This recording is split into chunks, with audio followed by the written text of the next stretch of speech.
ourselves. And until we take care of ourselves, it doesn't matter. We may have one term of 4 years, one term of 6 years, one term of 7 years. If it's the same people and the same mentality and the same way we do things, it won't change. So our beginning is ourselves, to my mind. Yes, system, yes, democracy. We have to rethink democracy. We have to rethink the form of government. What is the character of the people that are in government? With all due respect, most of them should be behind the bar. And that is the truth. Most of them should be behind the bar. Some should even be in the gallows. You are what you are today because you are a Nigerian. I am what I am today because I'm a Nigerian. So why should they be Nigerian and be languishing in poverty? Why?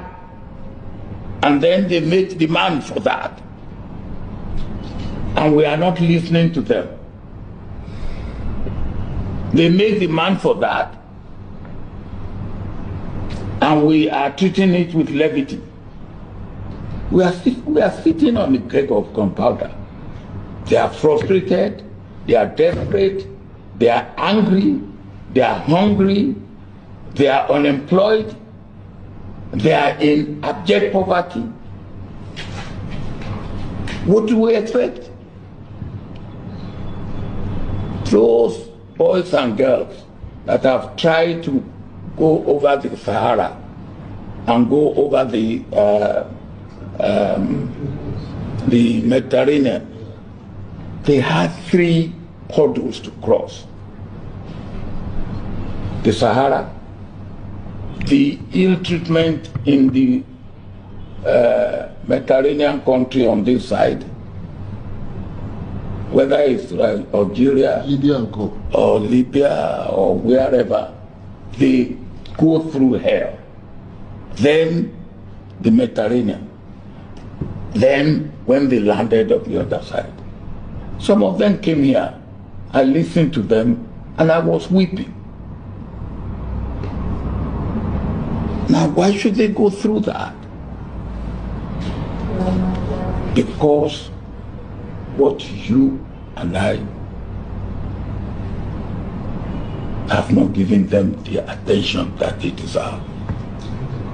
Obasanjo is not a saint. You may have your own sentiment against him, but you will never deny the fact that Obasanjo is a nationalist, a true patriot to this country. His 8 years in office was the best in the history of this country. Took over a comatose economy from the military and revamped it. The military head of state we had in this country bastardized our economy. They destroyed this country. Tinubu is complaining of taking over a battered economy. Go and check the economy that was handed over to Olusegun Obasanjo. We are talking about an economy that Abacha looted, stashed over $12 billion in foreign banks. These ones are the ones that were able to be discovered. There are many more billions of dollars out there that were not discovered. When Obasanjo took over, he did not complain. He assembled the best brain across the country. Obasanjo is a true nationalist that was detribalized. Appointment into his cabinet was based on merit. Obasanjo gave us the best of brains and they made many reforms that revolutionized this country. The banking sector was one of the sectors that Obasanjo revolutionized. This sector employs a lot of young Nigerians and paid them well. Obasanjo administration saw the birth of many industries across the country. The oil sector was vibrant. Many of these companies had their offices in Lagos.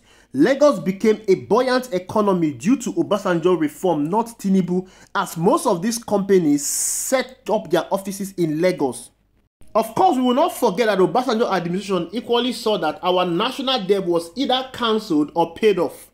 The National Assembly was vibrant. They performed their checks and balance on the executive. The National Assembly of that time even impeached the Senate President Chuba Okadibo because of corruption allegation and demoted him to a mere senator. The same National Assembly that was made up of majority of Obasanjo party members who were PDP members resisted Obasanjo's third-term presidential bid, of which that would have been the best for this country if Obasanjo has continued as president of the Federal Republic of Nigeria. Obasanjo formed anti-corruption agency like the EFCC, and this was led by Nuhu Ribado. EFCC was on top of their game. They arrested and charged corrupt politicians to court. Many of these politicians were jailed and their properties were confiscated, irrespective of your party. We cannot forget the judiciary that was on top of their game. They were top-notch. They delivered judgment without fear of favor. Our security agencies were vibrant. The military was ranked best in Africa, displacing terrorists in other African countries. The police were at its best. Obasanjo removed an Inspector General of Police, Tafa Balogun, for corruption. Nigeria was having the best of their life. Everything nosedived after he left office. Today, we are a shadow of our former self. Everything Obasanjo worked for, the foundation he laid has been destroyed, the blocks taken away. Our most vibrant and respectable judiciary that was feared across Africa, not just only in Nigeria, has now become the most corrupt in the country. Do you know what it means for the judiciary to be the most corrupt agency institution in this country? That is a disaster. The National Assembly has become a rubber stamp. They are no longer loyal to the people, but to the president. No more checks and balance. They allow the president to borrow the nation into debt. All you keep hearing in the National Assembly are budget padding, contract inflation, plus their homologous allowances they take home every month. The EFCC officials are now thieves that are masquerading with uniform. They are breaking into people's homes to steal from them. They harass people. They loot people's properties. They are now loyal to politicians while harassing innocent youths. When was the last time you heard that the EFCC arrested, jailed, or confiscated the property of a corrupt politician? It's been over 6 months now. The EFCC is still playing hide and seek with Yaya Bello despite his open corruption. But they freely arrested and jailed Bobrisky for spraying the naira. Our security agencies are dead. They are no longer competent. They could not even defeat a Boko Haram for decades. Insecurity has gone worse. The mistake Nigerians and the National Assembly made was resisting Obasanjo from continuing with his third-term bid. That would have been the best thing that would have happened in this country. The democracy we are practicing currently is not working for us. We've become so bad that we can barely feed ourselves. Nigerians are hungry. We are facing insecurity, unemployment, out-of-school children, and the people they had to resort to taking to the street to protest. A nation that is blessed with abundance of resources, but these resources are not well utilized. We have become a mockery to other countries, especially African countries. We are being mocked on a daily basis. Look at what happened in the Olympics. Our Olympic participation this year was a total show of shame and incompetence. One of the Nigerian athletes in this year's Olympic in the cycling competition had no bicycle for the race. Germany had to borrow her a bicycle. What an international disgrace. Sporting activities in this country is dead because of corruption. Sport used to be one of the major things that this country was being known for. The first African country to win a gold medal in Olympic football game. When was the last time you heard that our under-23 participated in the Olympic football game? How about our underage football team? When was the last time you heard that they won or participated in a competition? The under-17, the under-20. When was the last time you heard that they participated in a competition? Nowhere to be found. Our women national football team, nowhere to be found. Everything is slowly dying down. This is as a result of bad government. Bad government affects every facet of our life. All we keep hearing is oil theft, oil theft. How do you allow the major source of your revenue to be stolen? The only reason why this is allowed to go on is because it's the people in power that are stealing this oil. Nigerians had to resort to protesting. People go to the street to tell their government that we are hungry.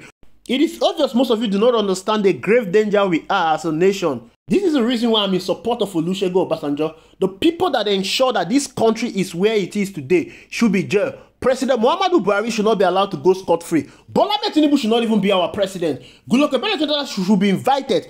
All the National Assembly members that ensure that this country has gone to where it is today, these people should be in jail. Whatever money they have acquired for themselves should be confiscated and used for the national good. Thank you for watching. I will see you in the next video. Colleagues, a lot of them have taken the side of government. Their comment section has been put off because they don't want to get the air of Nigerians. I don't want to mention names. Some of our veteran Nollywood actresses who supported this government, they are hiding their face today. They cannot come out. The comment sections of their social media accounts are switched off. They can't take back. They can't take what's it called now? Backlash from Nigerians. But I'm telling you, for those of us who still believe in this country, for those of us who have continuously fought from the time I was an undergraduate to the time before I got married, to the time I got married, to the time I had my children, to the time my children started to have their own children. Today I'm a grandfather and I'm still in this struggle. And I'm with you and I'm telling you and I'm telling everybody in this country, even if they end our lives, the government, bad governance must end. We are prepared to die in this struggle.